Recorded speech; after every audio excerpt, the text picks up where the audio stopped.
Bueno, muy buenos días a todos y bienvenidos a nuestra conferencia trimestral, hoy última del año, un año que fue, la verdad que muy bueno para los activos argentinos al menos, y que luce bastante constructivo para el 2025, pero vamos a tener un año con muchísimo nerviosismo e incertidumbre en el capítulo externo. Y hablemos un poquito de eso hoy antes de pasar a lo que nos espera en nuestro querido Argentina. Muy bien, a modo de resumen, si quieren, lo que ha pasado en las últimas semanas, yo diría que es la convergencia de dos shocks. Uno es la elección del presidente Trump con políticas que en general se utilizan para recuperar a una economía que está en recesión. Y la otra es justamente los datos que hemos estado viendo de forma creciente de que la economía americana está muy lejos de una recesión. Más bien hoy la combinación de las políticas de Trump y la situación económica es una perspectiva de overheating, una perspectiva donde se agrega ingreso a una economía que ya está en pleno empleo y que muy probablemente tenga las consecuencias que uno espera de eso, con una mayor inflación y mucha mayor volatilidad financiera. Ese es el contexto actual y esto es algo que en general fomenta a los activos de riesgo, pero dadas las distintas dimensiones que tenemos hoy, en parte por la evaluación alta de los activos de riesgo, acciones en particular, y en parte por los niveles de tasas, uno se imagina que va a haber muchísima volatilidad. Y si alguno tenía alguna duda, el día de ayer fue el gran ejemplo de lo que nos puede esperar en el 2025. Bueno, vamos de a poquito a construir un poco esa historia. Primer dato, en términos de inflación, la verdad que ha habido un estancamiento en la caída de la inflación, tanto en Estados Unidos como en Europa. Y eso ha sido bastante preocupante porque teníamos una muy buena trayectoria hasta acá, cosa que prácticamente hemos perdido en los últimos 3 meses. Si uno mira el desglose de la inflación, lo que ve, aquí tienen el ejemplo específico de Estados Unidos de su indicador privilegiado por la Fed, lo que ven es un componente de servicios que todavía sigue siendo muy alto y que en realidad reacciona hacia arriba, no se ve ningún síntoma de que este componente puede estar desacelerándose en el futuro. Y eso es lo que de alguna manera ayer el Fed confirmó, prácticamente modificando su proyección de inflación para el año próximo en casi 40 basis points, hoy esperándose en 2,5 de inflación, lo que es bastante más alto de su target del 2%. Esa es una realidad que fuimos aprendiendo en los últimos meses. Por eso digo, la combinación de Trump y la economía y las noticias económicas se fueron enfatizando a sí mismo en las últimas semanas. Ayer el Fed avisa que en realidad el problema inflacionario no es una cuestión de mercado laboral. El mercado laboral está ajustando bastante bien. Si uno mira lo que ha sido el exceso de demanda sobre oferta, eso está terminándose, pero esto es Estados Unidos. Pero en términos generales, tanto en Estados Unidos como en Europa, estamos viendo niveles de desempleo que son relativamente bajos desde un punto de vista histórico. Algo de corrección hubo en Estados Unidos, pero de niveles extremadamente bajos que tienen más bien que ver con la reacción de la oferta en un momento de pleno empleo, pero en general lo que podríamos decir es probablemente el mercado laboral no esté agregando presión inflacionaria, pero tampoco ayuda para que la inflación baje. Cuando uno mira los datos más recientes, primero en términos de generación de empleo, hemos visto muchísima volatilidad. Esto que aparte trajo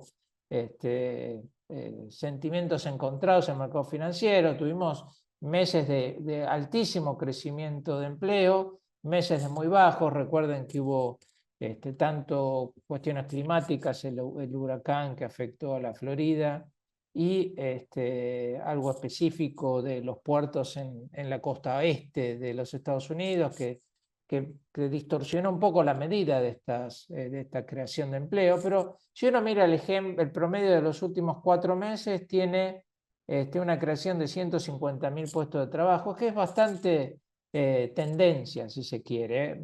Por arriba de eso, la economía está creciendo bien, por debajo empieza a insinuar algunos problemas más o alguna inclinación a desacelerarse.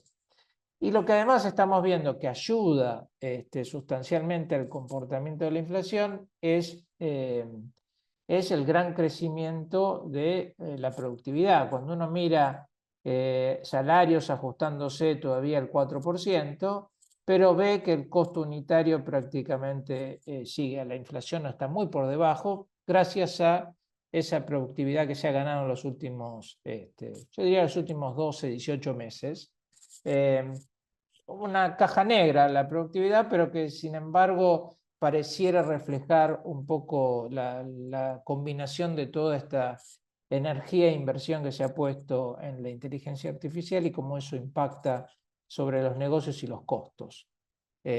Conclusión, la parte laboral probablemente no agregue una presión adicional a los precios, pero tampoco es que nos va a ayudar en el corto plazo. Lo que sí es realmente un cambio notable, o ha sido en los últimos meses, es esta fuerte caída en la probabilidad de la recesión, ¿no? Esto es una encuesta, pueden tomarlo con los caveats que merece, pero al mismo tiempo tenemos a distintos FED regionales. En este caso yo les muestro el gráfico del FED de Atlanta, que estima el crecimiento de los próximos trimestres y ya está anticipando que vamos a estar creciendo en Estados Unidos por sobre lo que es tendencia. Quiere decir que la economía no solo hoy está muy bien y robusta, sino que pareciera estar acelerando. Y ese es el dato que yo creo que le agrega complejidad al cambio político que hemos visto en noviembre. Bien. ¿Qué significa el cambio político? Bueno, significa una amenaza grande en este contexto, porque prácticamente estamos hablando de 3 medidas centrales. Una que es rebaja de impuestos, siempre ayuda para promover crecimiento, con las grandes incógnitas de lo que eso representa en términos fiscal, que ya es un problema en los Estados Unidos, como hemos discutido varias veces.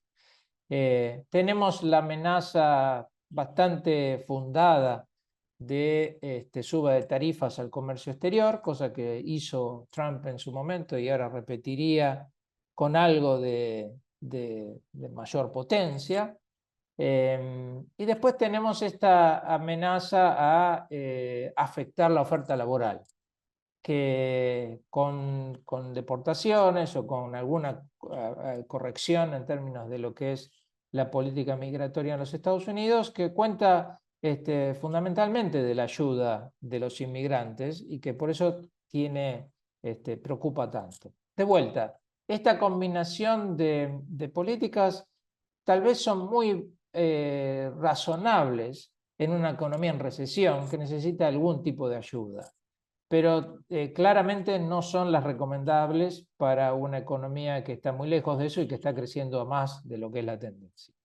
Acá les muestro algunos ejercicios para que tengan una idea de lo que significa estas distintas amenazas de Trump.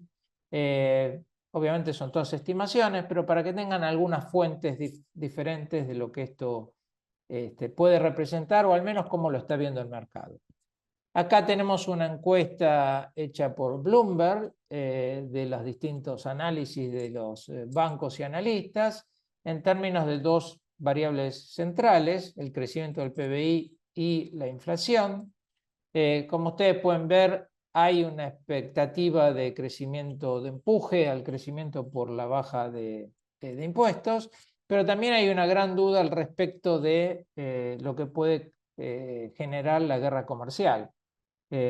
Solo para darles un dato, cuando Trump empieza con esto en su primer mandato, la economía se desacelera y casi que obliga a la Fed a bajar tasas de interés. Con lo que acá hay una combinación de efectos que es bastante incierta, pero que claramente empieza a preocupar. Y después tenemos más una dirección casi clarísima en términos del impacto inflacionario, porque las tarifas suben, aunque sea de una vez, los niveles de precios, pero afectan la inflación inmediata, después se estabiliza, pero el plan impositivo claramente es pro crecimiento proinflación si estamos en el pleno uso de los recursos.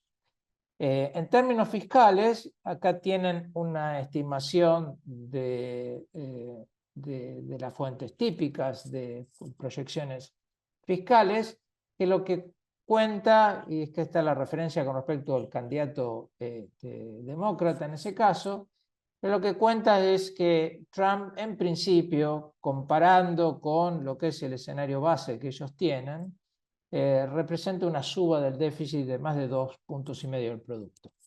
El impacto sobre el 2025 no sería tan severo porque las medidas fiscales van a llevar tiempo y se implementan recién en el 2026, pero en su tendencia a largo plazo obviamente hay una preocupación, ni que hablar lo que significa esto para la trayectoria de deuda que todos hemos visto en los últimos seminarios, con la preocupación que eso habilita, ¿no? Bien, otras medidas del impacto. Aquí tienen un ejercicio hecho por otra institución que se dedica a mirar más bien el tema comercial, donde ven que es verdad que los efectos tarifarios pueden tener o generar una caída de PBI, básicamente a través de la caída de la inversión, ¿no? Y también una caída del empleo, ¿no? Acá no está la estimación de inflación, pero es algo que todos sabemos que tiene su impacto. Y lo más importante de todo, que no se termina de digerir bien, creo, en el mercado, es el impacto sobre el mercado laboral. Es decir, hoy tengan en cuenta que casi el 19% de la fuerza laboral no ha nacido en Estados Unidos. Y además, esa fuerza laboral extranjera tiene una participación en el mercado laboral mucho más activa que los nativos. Eso implica que en el margen, la verdadera fuente de oferta ha sido la migración.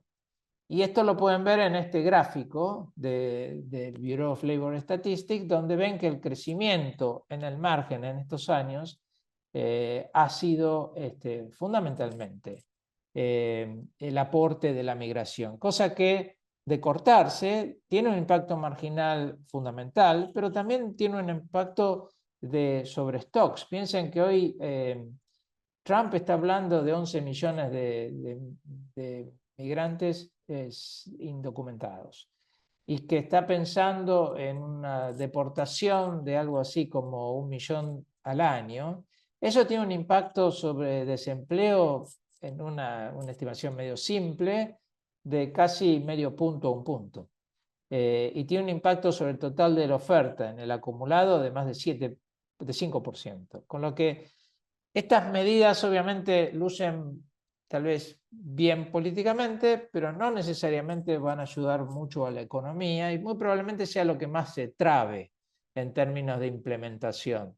Es mucho más fácil para Trump instrumentar sus aumentos de tarifa externa que me da la impresión de que afectar a lo que es el flujo migratorio. Muy bien. ¿Cómo responde el mercado? Bueno, responde como respondió ayer.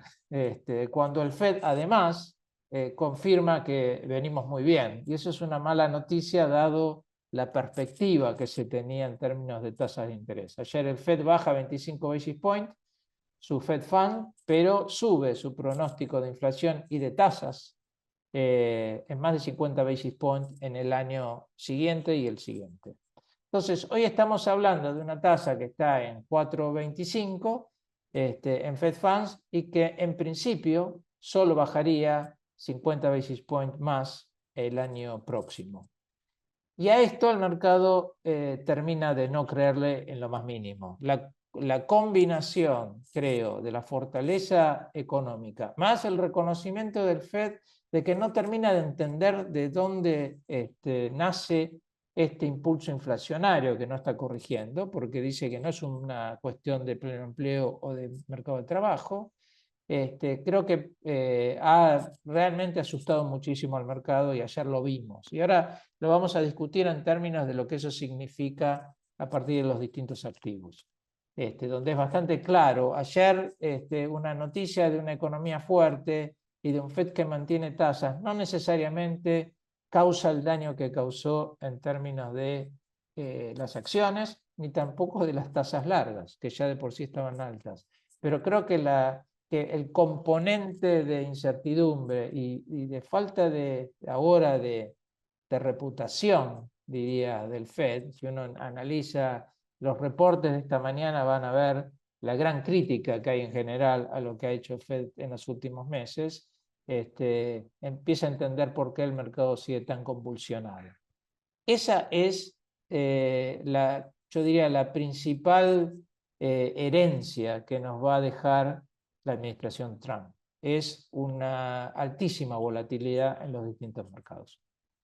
No solo eso, tenemos obviamente una suba importante en las expectativas de inflación. Ya les decía ayer, el FED confirma, pero el mercado ya venía estimando que la inflación no va a bajar de 2,5%, relativamente alto para lo que ha sido el pasado, mucho más en Europa que en Estados Unidos, pero en Europa hay menos sensibilidad a lo que haga el ECB y por eso el ECB probablemente siga bajando tasas un tiempito más.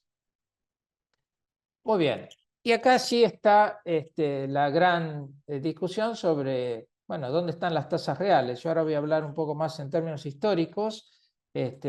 Pensemos primero en el cortísimo plazo. Lo que ha pasado en las últimas semanas es que ha habido una suba importante, 60, 70 basis points de tasas reales. Parte de esa suba tiene que ver con lo que se denomina term premium, que es alguna forma de estimar el impacto del tiempo, de la incertidumbre en los bonos. Esto se hace renovando bonos cortos y calculando la diferencia de rendimiento que eso tiene con lo que es un bono largo hoy.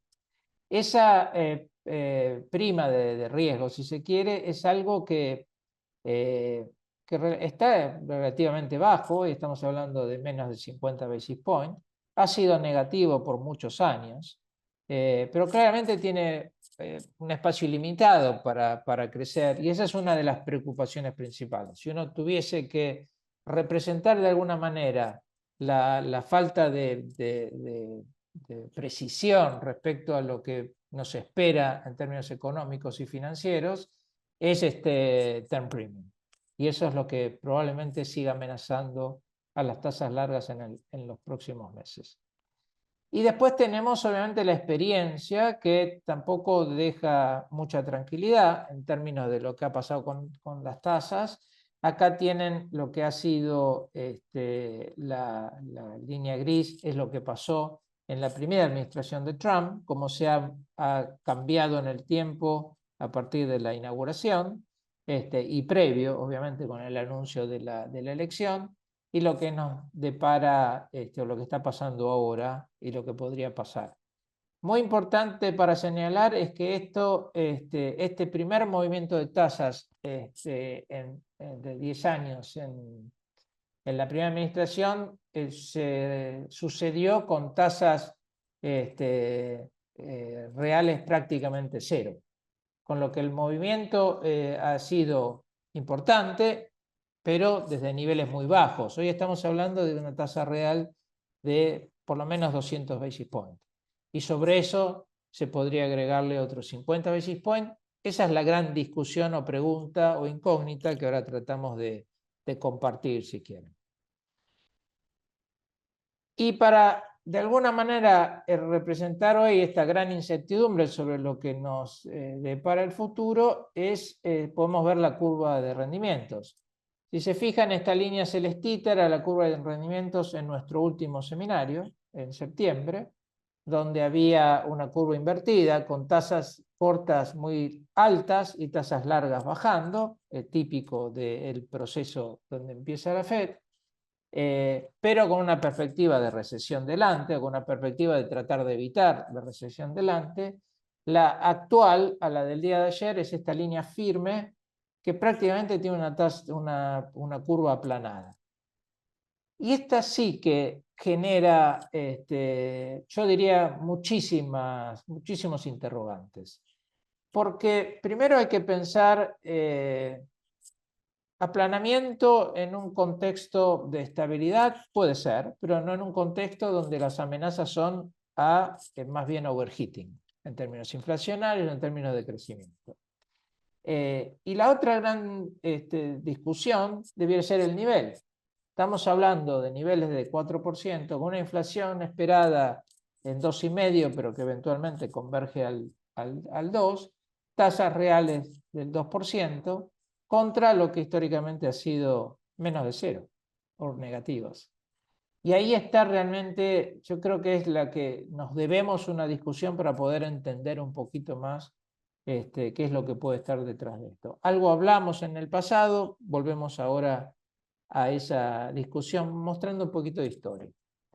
Fíjense que mismo durante el gobierno de Trump, hemos visto tasas eh, eh, de tasas de los bancos centrales relativamente neutras y hemos visto inflación por debajo de lo que es el rango actual, ¿no? Esto estamos hablando de este periodo. Entonces, acá la pregunta es, ¿por qué vamos a pasar o qué ha cambiado para pasar de una tasa fija en 0, negativa o real en menos 1,5, 2, a una tasa positiva real del 2%? Hay casi 4 puntos que tenemos que explicar. Hemos hablado mucho sobre el tema de la deuda, la situación fiscal, hemos hablado sobre estimaciones de esos que agrega un 1, 1,5% a la tasa real. Y después no tenemos más nada que nos permita explicar un poco lo que el FED dice ayer, su propia ignorancia para decir por qué la inflación no baja. Eso tal vez agrega, obviamente, un componente, pero nos faltan todavía 200 basis points para explicar. Mi pregunta es, o mi sugerencia es, cuidado con estos niveles de tasa, porque sinceramente no sabemos lo que esto puede ocasionar en la economía, y es donde el mercado hoy pareciera casi aceptar sin discutir que podemos convivir con altas tasas por mucho tiempo. Y sinceramente eso no te queda para nada claro mirando la historia. ¿Okay?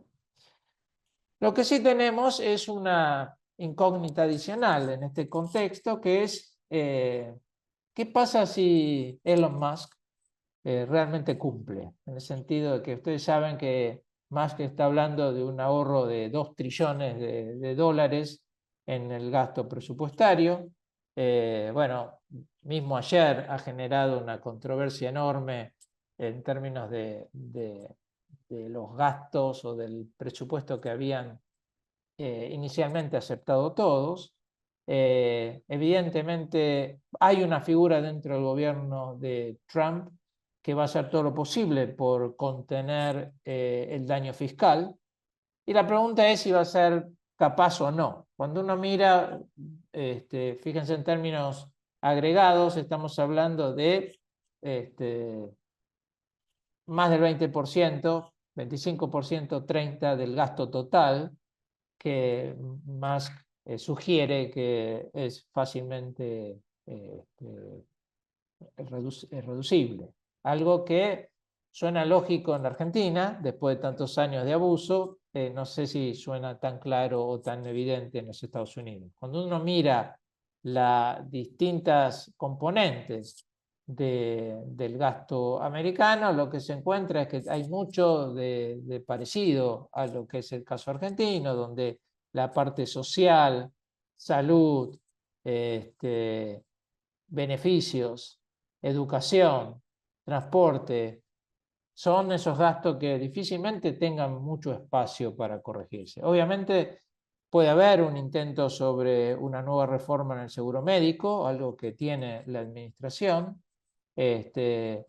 Difícilmente uno puede hablar de una baja importante en los gastos de defensa, que están bajos en términos históricos, que es una de las preocupaciones de los entendidos de impositivos fiscales en Estados Unidos, que en realidad estamos sufriendo o viviendo un déficit enorme cuando todavía el gasto de defensa sigue siendo muy controlado, cosa que no está claro que va a pasar con Trump.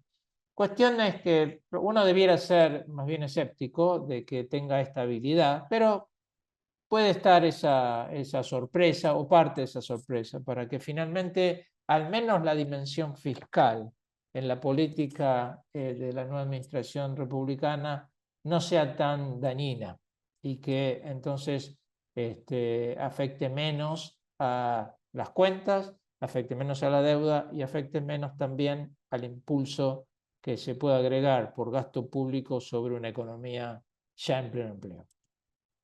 Bueno, con eso pasamos muy rápido al tema activos. El último trimestre ha sido un trimestre casi exclusivo de las acciones. Peor recomendación la mía de proponer bonos de gran calidad, como los investment grade, que fueron los que más han sufrido en este contexto de cambio de tasas. Pero fue un shock obviamente impensado, no solo en la dirección, sino también en la magnitud. Esto parecía tener una corrección mucho más natural y no la tuvo. Y ahora la pregunta es cómo seguimos. Cuando uno mira en el año también, acciones ha sido lo que más rindió. Y la pregunta ahora entonces es, ¿qué pasa con esta nueva propuesta de políticas en este contexto económico? Naturalmente uno tendría que pensar que las acciones le van a ir bien. Acciones son un poco defensivas respecto a la inflación, son reactivas al crecimiento y por lo tanto debieran ser hoy un lugar natural. El problema es que estamos hablando de valuaciones que están hoy en niveles no vistos en el pasado.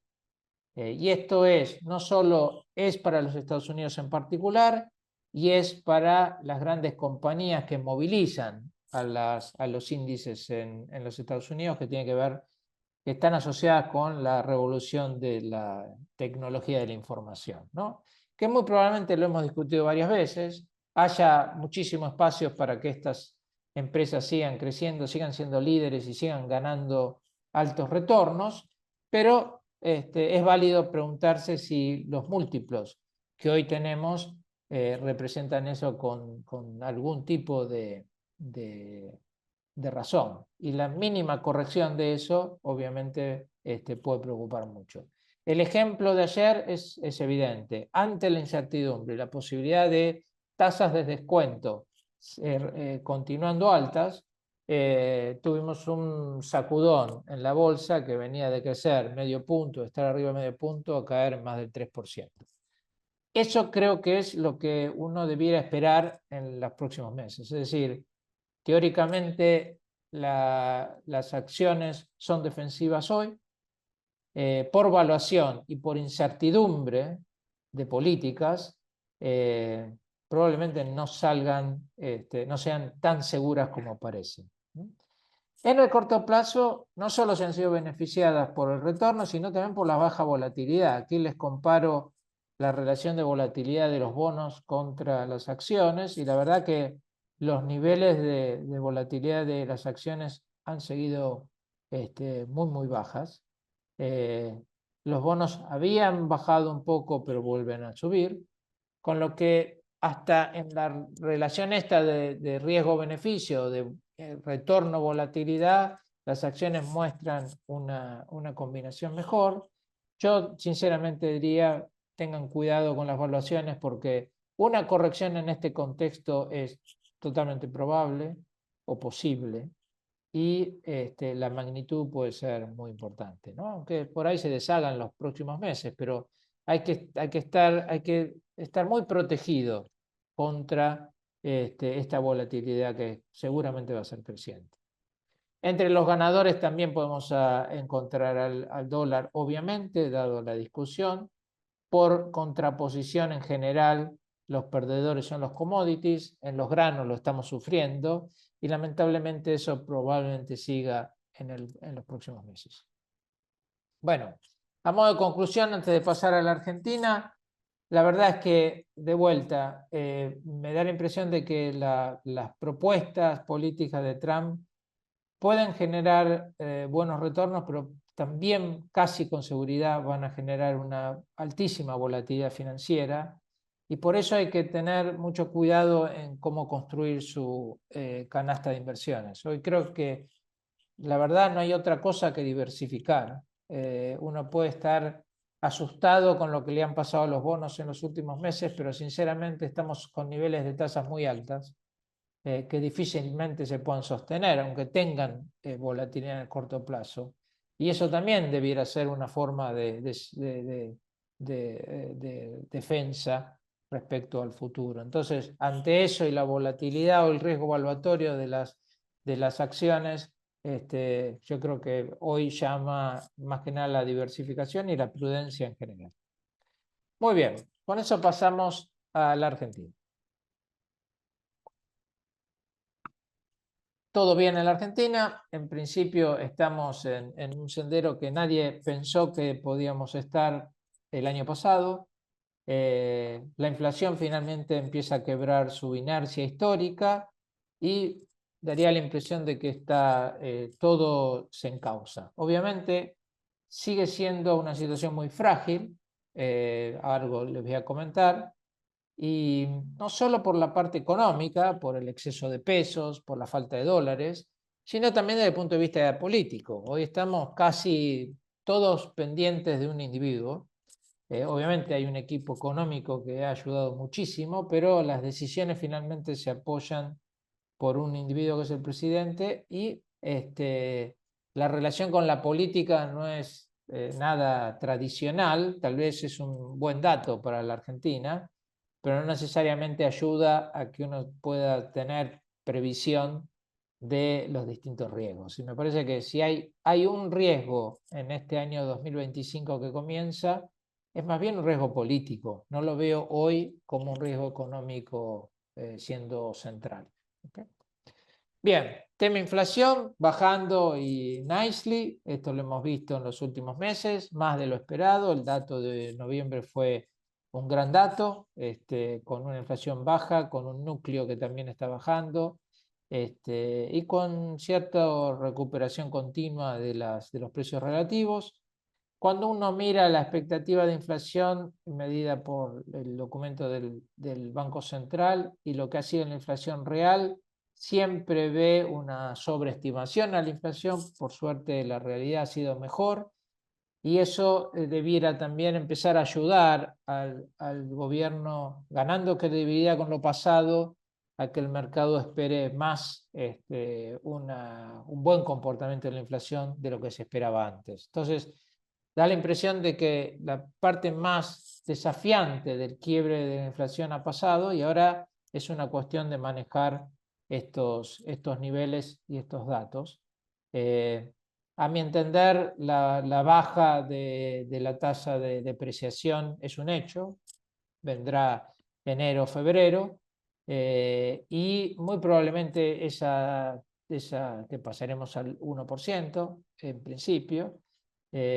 Podría hacerse más gradual, pero el presidente se ha jugado por esos cambios bruscos y que muy probablemente terminemos en cero en la segunda mitad del año, con lo que ese anticipo debiera también facilitarnos a pensar en una inflación que continúa bajando en lo que resta, en todo lo que el transcurso del año 2025. Después les voy a mostrar algunas proyecciones, pero hoy no sería impensado creer que la inflación del año próximo puede estar en 25% punta a punta, algo que creo que nadie hubiese pensado hace unos meses. Muy bien, no solo las buenas noticias son de la inflación, también han sido en términos de economía, el empleo registrado está subiendo, el no registrado está comportándose muy bien también.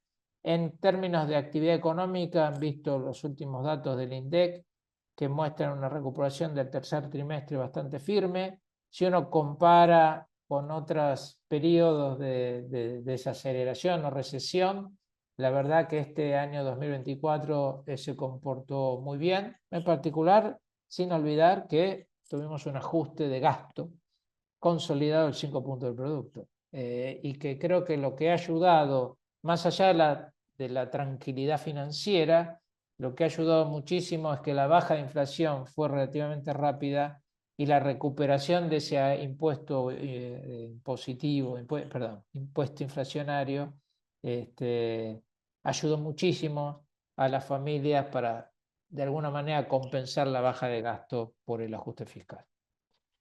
Bien, el anclaje fiscal continúa. Estos son los datos mensuales. Como pueden ver, ha habido una constancia en lo que se ahorró en términos de gasto y se mantiene ahí. Hoy estamos esperando un superávit no solo primario, sino también financiero, y eso obviamente ha sido, yo diría, el ancla fundamental que ha utilizado el gobierno. Obviamente, la política cambiaria consolidó eso, pero el ancla fiscal fue la que permitió que la política cambiaria se fuese construyendo credibilidad, que es lo que finalmente nos permitió desandar los niveles de alta inflación.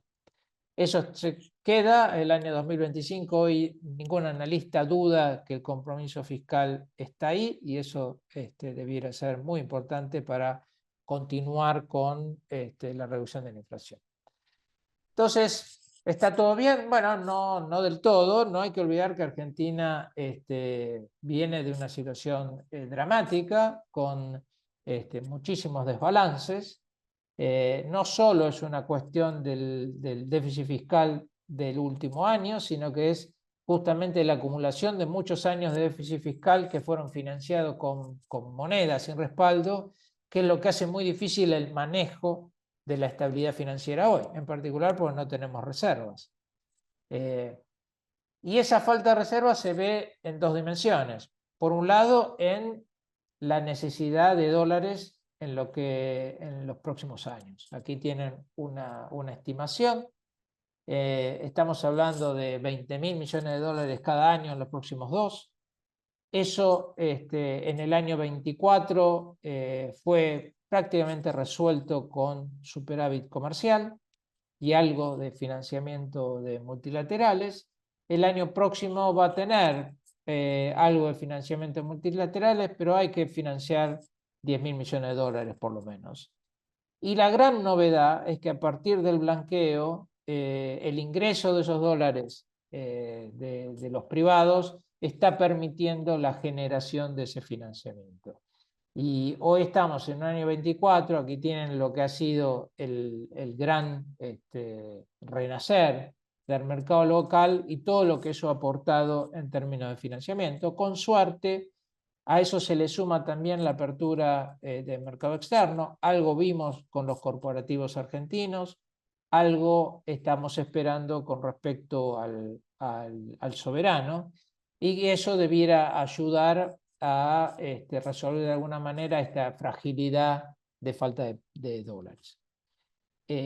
La otra dimensión de la fragilidad es el exceso de pesos. No solo no tenemos dólares, sino que nos sobran pesos, que muy probablemente la gente hoy no quiera ni necesite.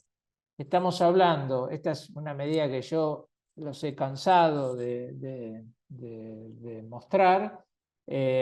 Acá estamos hablando de hoy, básicamente por la limpieza que hubo en el balance del Banco Central, está concentrado en la tenencia de deuda del sector público nacional en manos privadas. Eso hoy representa el dólar oficial unos 70.000 millones de dólares. Y a eso hay que agregarle las reservas netas negativas que tiene el Banco Central, ¿no? Si tuviésemos reservas positivas, podemos compensar ese exceso de pesos, pero no las tenemos. Uno puede decir, bueno, 70.000 millones de dólares equivalentes en deuda es algo más que el 10% del producto. En Brasil es el 80%, en el resto de los países es muchísimo más alto. ¿Por qué en la Argentina no puede ser así? Y nadie dice que eso no es posible, lo único que decimos es que para que eso sea posible, Argentina tiene que cambiar. Y el cambio hasta ahora ha sido notable, pero es un cambio que hay que sostener.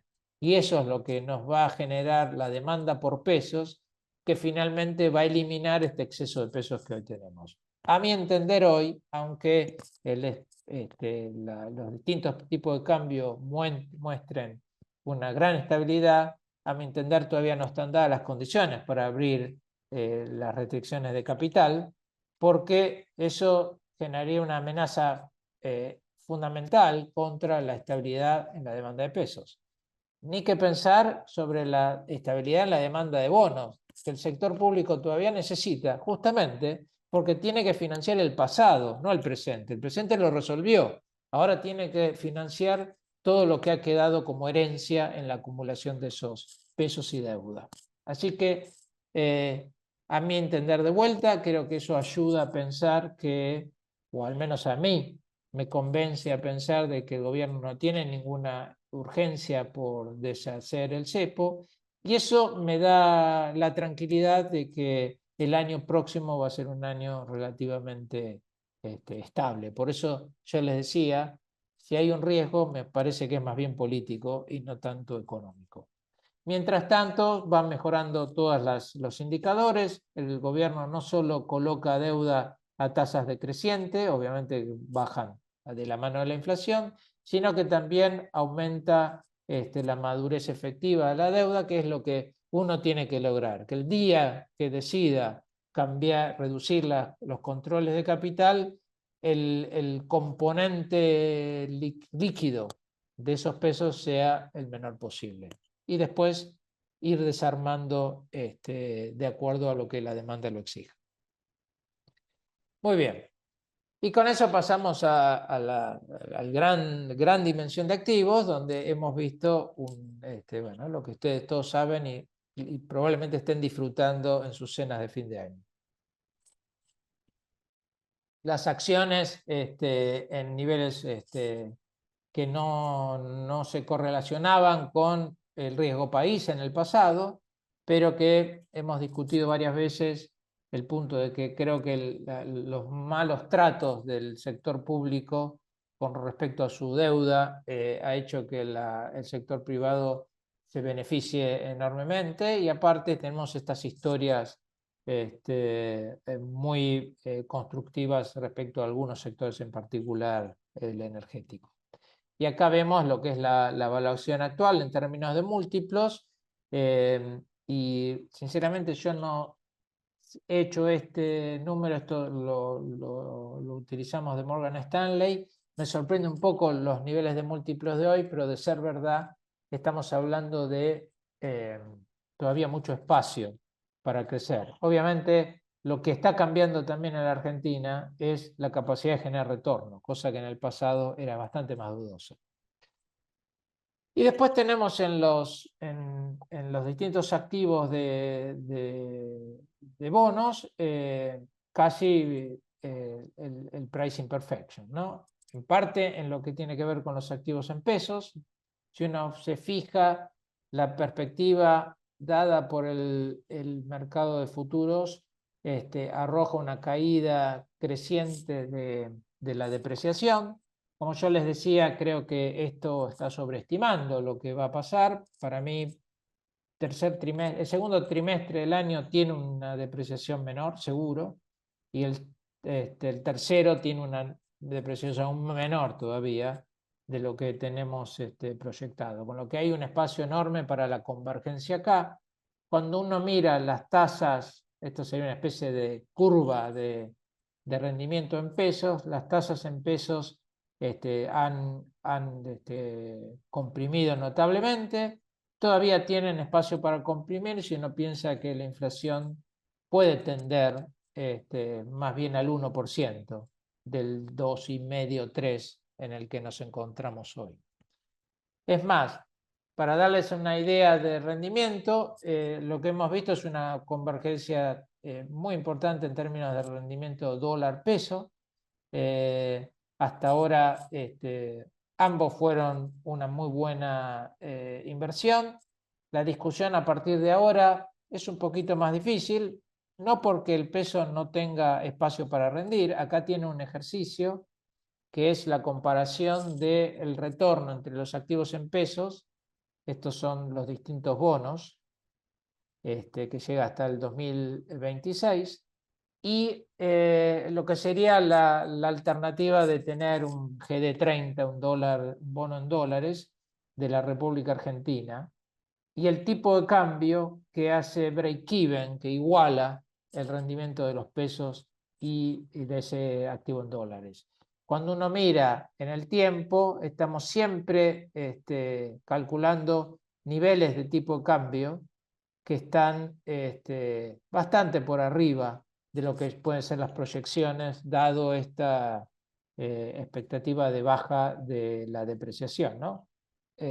No solo si me creen, sino también si piensan en una continuidad del 2%, estos niveles son bastante holgados, con lo que la impresión es que los pesos tienen todavía bastante espacio para rendir, y bien, aún comparados contra los bonos en dólares. La discusión es que nos estamos acercando a niveles más bajos de rendimiento, y eso obviamente debiera empezar a compensarse de alguna forma con lo que el dólar naturalmente ofrece.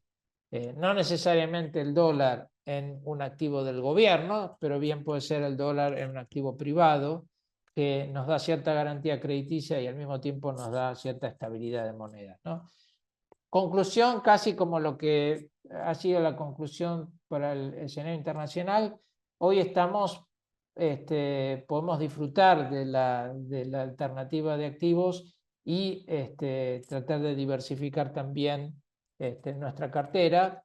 Todo puede ser un buen negocio, pero no queda muy en claro en algún susto si el negocio del peso es tan resistente, ¿no? Pero sin lugar a dudas todavía queda espacio para una buena comportamiento de los activos en pesos, en particular en el año 2025, que es el año que en principio se ve bastante más tranquilo.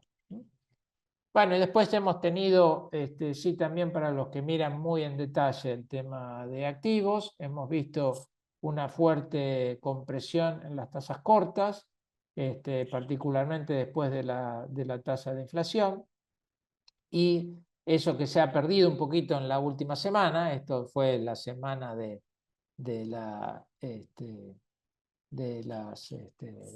anuncio, esta es la semana posterior, y lo que tenemos acá es unas tasas de corto plazo que muy probablemente se sigan ajustando a la baja, reflejando lo que es el nuevo comportamiento inflacionario.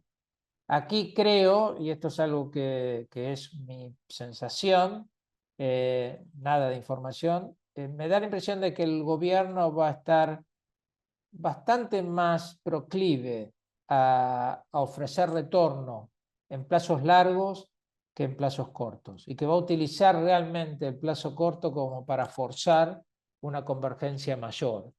Y la depreciación reduciéndose le va a ayudar muchísimo en ese contexto, con lo que un poco para los que juegan en todos los mercados tengan algo de idea. Bueno, finalmente un comentario sobre lo que empieza a aparecer del análisis de los distintos opinadores. Esto es un reporte de la Rating Agency, donde siguen mostrando una, una preocupación por la fragilidad argentina. A mí personalmente me dijeron la diferencia entre el grado el grado C y B en un rating es básicamente que el C está sujeto a la suerte, a la fortuna, y el B tiene buffers, tiene reservas que le permiten enfrentar esa mala fortuna en caso que se dé. Y eso va a seguir así por un tiempo. No esperen grandes cambios en términos de los rating agencies, pero eso no implica que los activos argentinos sigan convergiendo y sigan bajando en su riesgo implícito. Y solamente para provocar, si quieren, aquí les dejo unas proyecciones celestiales, porque son realmente muy, yo diría, muy optimistas, dado lo que vivimos. Muy optimistas dado el comienzo de esta historia en diciembre del año 23 y lo que se ha logrado. Me parece que son proyecciones que son bastante razonables y que de alguna manera les pueden dar una idea de los niveles de magnitud de algunas de las variables económicas. Bueno, con eso creo que ya he cumplido. Tenemos unos minutos para preguntas y respuestas. Yo voy a dejar de compartir la presentación, así ven mi cara un poquito más. Perdón, ahí vamos. Y pasamos a preguntas y respuestas. A ver, yo mientras miro acá lo que me van pasando y vamos respondiendo. ¿Cómo impacta este nivel de tasas reales en Estados Unidos en la sustentabilidad fiscal y de su deuda? Bueno, obviamente ese es un tema crítico. Yo diría que aquí hay un incentivo para que la tasa baja, pero también hay un incentivo para que las políticas se acomode y reaccione a los riesgos que representa estos niveles de tasa en los Estados Unidos. Obviamente, si lo que termina sucediendo es una fuerte suba de la inflación, el componente de tasa real es lo que es relevante, y obviamente achica el impacto sobre la deuda, pero la impresión es que en los próximos años vamos a tener tasas reales todavía muy altas y eso va a exigir una prudencia mayor a la política. Ojalá eso se dé, si no vamos a tener un problema creciente en términos de la deuda americana. ¿Qué tan competitivo es el tipo de cambio real en Argentina actualmente y qué perspectivas se estima frente a un eventual levantamiento del cepo? La verdad que no hay una buena medida sobre el tipo de cambio competitivo. Hoy sabemos que estamos mucho más caros que en el año 23, pero al mismo tiempo sabemos que estamos en una economía que empieza a permitir pensar el futuro. Y eso debiera tener un impacto fenomenal sobre el tipo de cambio de equilibrio. Un ejemplo que yo siempre hago es, piensen en una economía que además tiene exportación en sectores capital intensivo, como puede ser el agro, la minería, la energía. Si esta inversión se tiene que descontar a una tasa del 20%, muy probablemente muy pocos proyectos sean rentables. Pero cuando pasamos a descontar al 10%, probablemente el doble de los proyectos sea rentable. Y eso implica un flujo de inversión extranjera muchísimo más alto. Y eso debiera también implicar un tipo de cambio real bastante más apreciado. Con lo que, la verdad, eso lo va a ir diciendo el tiempo. Hoy no es algo que me preocupa, en parte porque creo que el gobierno va a insistir con el cepo hasta que lleguemos a las elecciones de medio término y ahí con suerte estemos en una situación bastante más robusta desde el punto de vista político, pero también desde el punto de vista económico, con un programa con el fondo ya más o menos armado o en funcionamiento, más una limpieza gradual del exceso de pesos por el superávit fiscal y al mismo tiempo por la constante recuperación de la demanda por pesos que debiera existir en la economía argentina. Piensen que hoy la demanda de base es 3% del producto, eso supo ser 10 puntos del producto. Si solamente recuperamos la mitad de esa demanda por base, estamos eliminando la mitad del problema del exceso de pesos que yo le comentaba. Y si a eso le agregamos una actividad de prolongación de la madurez de la deuda, dejamos de tener un problema de pesos. Y entonces podemos abrir. Por eso es que el tiempo sinceramente ayuda. En eso coincido plenamente con el ministro Caputo, que dice que el tiempo juega a favor. Y juega a favor porque uno va corrigiendo gracias al esfuerzo fiscal que está haciendo año tras año. Muy bien. A ver, ¿crees que se llegó al final del carry trade? ¿Qué opinas de la suba del dólar en los libros últimos días? La verdad es que no creo que estemos en el final. Obviamente tuvimos un mejor periodo en el 2024. Lo que yo traté de mostrar hoy es que me parece que hay espacio para el carry trade. Obviamente los retornos van a ser más reducidos y eso expone mucho más la posición en pesos. Pero me da la impresión de que ahí hay espacio para seguir ganando. De todas maneras, sí hace más sentido un poco más de diversificación de la que tuvimos en el año pasado, donde tal vez los pesos a partir de agosto, diría, eran casi una alternativa muy atractiva, pero que a partir de ahora por ahí necesitan algo más de compensación en términos de algún activo en dólares. Pero esto no quiere decir que el carry trade ha terminado, al contrario, yo creo que va a seguir durante el año 25 al menos. Déjenme. ¿Alguna idea o estimación de Brasil? Bueno, Brasil es un problema aparte. Perdón que no lo comenté, pero no quería ser tan larga la presentación. Hay un problema central que es el fisco. La administración de Lula se mostró relativamente prudente, pero no lo suficientemente como para tratar de revertir las tendencias. Y eso más la perspectiva de un banco central que puede cambiar y que le puede dar cierta libertad al fisco con políticas monetarias más suaves, ha generado la caída del real que hemos visto en las últimas semanas. Obviamente a eso se le sumó un poco el ruido internacional y eso tampoco va a ayudar. Y eso va a mantener al real bajo presión por un tiempo, hasta que se haya intervenido fuertemente. El Banco Central tiene su capacidad, pero al mismo tiempo el gobierno dé una señal más clara de que se tiene que empezar a preocupar por la cuestión fiscal y de la deuda en Brasil.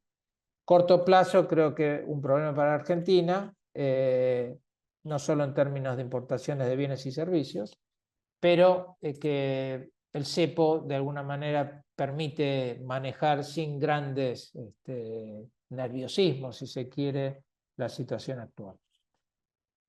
Otra más, ¿qué opinión merece sobre la posibilidad de que el dólar blend desaparezca, ya que su permanencia atentaría contra la acumulación del cero el año que viene? Bueno, eso ya ha sido una sugerencia mía en su momento. La convergencia es casi natural y entonces eso de alguna manera va a ayudar al central a poder recuperar algo de dólares. No creo que el gobierno, me parece que el gobierno lo ha analizado varias veces y ha llegado siempre a la misma conclusión, que se sienten más cómodos con un mercado que recibe 20% a través del contado y con eso tranquiliza a todo el mundo y probablemente nos quedemos ahí. La esperanza hoy, con un poquito más de énfasis que en septiembre, es que el mercado privado termine ayudando a la Argentina a recuperar dólares, como lo ha hecho a partir del blanqueo y como eso ha movilizado un mercado en dólares argentinos que le permite al Banco Central comprar reservas y que creo que va a seguir en los próximos meses y eso va a ser muy positivo. Obviamente después está la capacidad del gobierno de tomar deuda nuevamente, que probablemente en el año 25 veamos, no solo de multilaterales, sino estoy hablando de deuda de mercado, y con eso tal vez esa emergencia por proteger las reservas empiece a ser menor y tengamos fuentes alternativas de reservas. Pero no veo un gran cambio a la política en curso.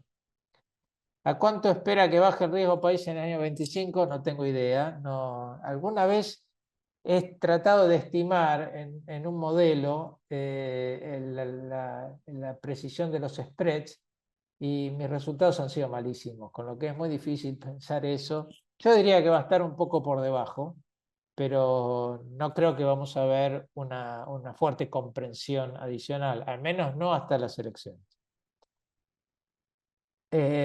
Gustavo, ¿ves fondos frescos del IMF? Como se especula, ¿qué dimensión tendría? ¿Es condición levantar el cepo? Veo fondos frescos, veo una dificultad en la negociación y creo que la dificultad central es la política cambiaria, no el cepo. El cepo es algo que al fondo, al fondo le molesta de una forma institucional. Pero con la experiencia argentina yo creo que hoy están muy cómodos con el cepo. Obviamente quieren cierta proyección de eliminación del cepo, quieren algún tipo de plan, quieren un mercado libre a futuro, pero hoy no creo que sea el impedimento de ese acuerdo. Para mí el impedimento es el uso de los dólares que el fondo puede disponer. Y ahí creo que la discusión no es fácil y que se está avanzando, a veces se retrocede. Finalmente creo que algo va a salir y Argentina va a recibir una nueva ayuda del fondo, pero no me parece una cosa inminente. Me da la impresión de que el tiempo tiene que ir jugando y ayudar a un poco dirimir las diferencias que hoy existen en términos de lo que es el uso de esos recursos. Yo no veo al fondo financiando la salida del cepo, si quieren como mensaje central. A ver, una pregunta sobre los inmuebles, paso, porque creo que por ahí entiendo un poco más de otras cosas, un poco de inmuebles. ¿Podrías ampliar los riesgos del overhang de pesos? Porque apostar a que todo eso lo desagote la demanda de dinero sería complicado, ¿no? En términos históricos. No, bueno, un poco lo planteé. Es verdad que hoy tenemos muchos pesos en exceso, pero también es verdad que una economía normal tiene muchos más pesos, o moneda corriente, moneda local, que la que tenemos en la Argentina. Entonces es solo una cuestión de reconstruir esa demanda. Y eso implica no solamente la demanda por circulante, que está recontra atrasada y que puede crecer, triplicarse, sino también la demanda por activos en pesos, soberanos. Es decir, de vuelta, Brasil tiene 80% del Producto Bruto en deuda doméstica y la gran mayoría la tienen los locales. ¿Por qué Argentina no puede tener más del 10%? Es historia, y eso es lo que tenemos que ir rompiendo. Por eso reconozco que es un problema actual, que es una fragilidad que condiciona la política, pero no necesariamente eso es algo que no se pueda resolver, que el tiempo lo resuelve. Mi más humilde opinión. Bueno, creo que estamos porque nos estamos pasando en tiempo. Tengo varias más, a ver si puedo ser bastante leal, al menos a los que se han levantado temprano hoy. En la bolsa argentina, ¿qué sector ves más valor? Tampoco soy el experto ahí. Debo reconocer que todo está subiendo más de lo que yo pensaba. Lo natural es pensar en el sector energético, que tiene muchísimo para aportar. Pero me da la impresión de que Argentina, la bolsa argentina es tan chica, los activos son tan pequeños, que en términos de lo que puede ser una demanda adicional del exterior, probablemente todo puede rendir bien. Y el ejemplo que hemos visto con los bancos, con algunas menciones de bancos extranjeros, esta semana creo que es un fiel reflejo de eso. Muy bien. ¿Es posible que Trump aplique motosierra? Bueno, una gran duda. Uno quiere creer que Elon Musk tiene cierto grado de inventiva y capacidad para forzar a una agenda bastante más conservadora. Sinceramente no sé qué capacidad tenga de ejecución. Pero obviamente de eso, de suceder, yo creo que el contexto financiero puede cambiar y muchísimo, porque eso le quitaría muchísimo presión a la perspectiva inflacionaria de tasas y le daría un espacio que hoy se le dio al sector público promoviendo políticas proactivas, pero que al mismo tiempo se le resta generando muchísima más volatilidad de la que fuese necesario. ¿Crees posible algún shock de baja de impuestos? Entiendo esto para la Argentina. No, no creo. Me imagino que hay alguna posibilidad de pensar anuncios que sean con promesas, tal vez con alguna señal de corto plazo, pero las cuentas fiscales hoy no dan espacio para eso y creo que es fundamental preservar lo que se ha logrado en las cuentas fiscales y no ponerlo a prueba, ¿no?